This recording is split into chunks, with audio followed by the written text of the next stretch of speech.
राजगीर के पास के एक छोटे गांव में एक युवा साधक रहता था। नाम था अनिरुद्ध। वह बुद्ध के उपदेशों से बहुत प्रभावित था, परंतु उसके मन में एक समस्या थी। वह किसी भी काम पर ध्यान केंद्रित नहीं कर पाता था। कभी साधना में, कभी काम में, कभी पढ़ाई में, मन हर जगह भटक जाता था। एक दिन वह बुद्ध के पास गया और बोला, भगवान, मैं हर बार एक लक्ष्य बनाता हूं, पर कुछ ही दिनों में मेरा ध्यान भटक जाता है। मैं क्या करूं कि मेरा मन एकाग्र रहे? बुद्ध मुस्कुराए। अनिरुद्ध, जब कोई मनुष्य अपने लक्ष्य को ध्यान नहीं, लालच से देखता है, तो मन भटकना स्वाभाविक है।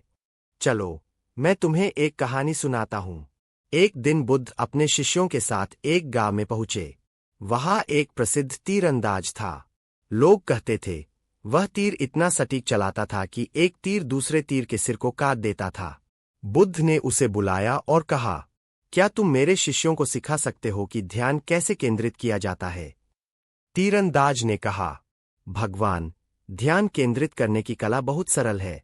जब मैं निशाना साधता हूं, तो मेरे लिए दुनिया में केवल एक ही चीज होती है, लक्ष्य। न हवा दिखती है, न लोग दिखते हैं, न आवाज सुनाई देती है। बस वही बिंदु, वही लक्ष्य। बुद्ध ने मुस्कुराकर अपने शिष्यों की ओर देखा और बोले, जो साधना में यही स्थिति प्राप्त कर ले, वही सच्चा तीरंदाज है। कुछ दिनों बाद बुद्ध ने अपने सभी शिष्यों से कहा, जो व्यक्ति अपने मन को नियंत्रित नहीं कर सकता, वह अपने लक्ष्य तक कभी नहीं पहुंच सकता।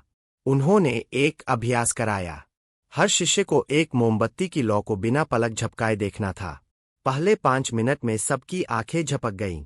फिर बुद्ध बोले, देखो, जैसे तुम लौ को देखते हुए बार बार विचलित हो जाते हो, वैसे ही जीवन में भी तुम्हारा ध्यान हर छोटी बात पर भटक जाता है। साधना का पहला नियम है, वर्तमान में रहो। बुद्ध ने समझाया, मन बंदर की तरह है, कभी अतीत में कूदता है, कभी भविष्य में, पर लक्ष्य तो केवल अभी में पाया जा सकता है। उन्होंने एक उदाहरण दिया। यदि कोई नाविक समुद्र पार करना चाहता है, तो उसे सिर्फ चप्पू पर ध्यान रखना होता है, लहरों पर नहीं। उसी तरह साधक को सिर्फ अपने कर्म पर ध्यान देना चाहिए, परिणाम पर नहीं। अनिरुद्ध ने बुद्ध की बात मान ली।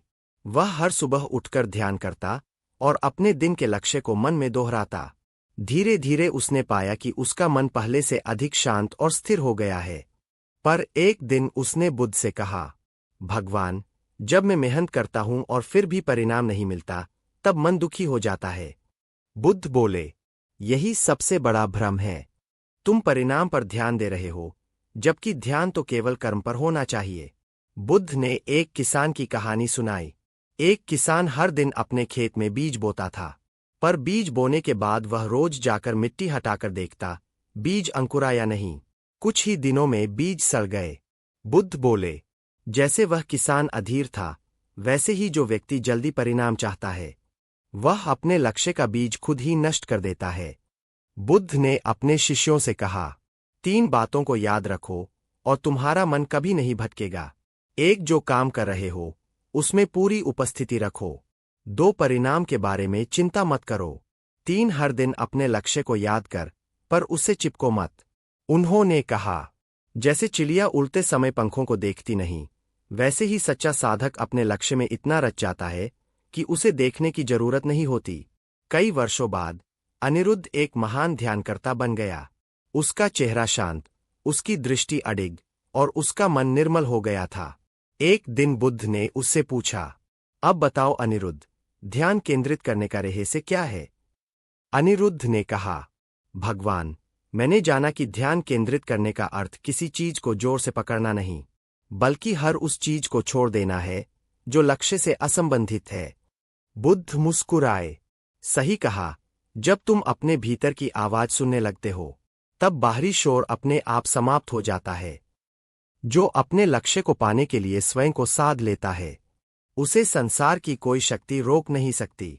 लक्ष्य तक पहुंचने का मार्ग बाहर नहीं, भीतर से शुरू होता है। ध्यान केंद्रित करने के 5 बुद्ध सूत्र। 1, वर्तमान में जियो। 2, लक्ष्य को देखो, परिणाम को नहीं। 3, विचलन को पहचानो, उससे मत लड़ो। 4, रोज थोड़ी थोड़ी प्रगति करो। 5, और जब मन थक जाए, तो श्वास पर लौट आओ।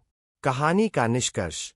जब तुम्हारा मन तुम्हारे लक्ष्य जितना शांत और स्पष्ट हो जाता है, तब सफलता तुम्हारे पीछे चलती है, तुम्हारे आगे नहीं।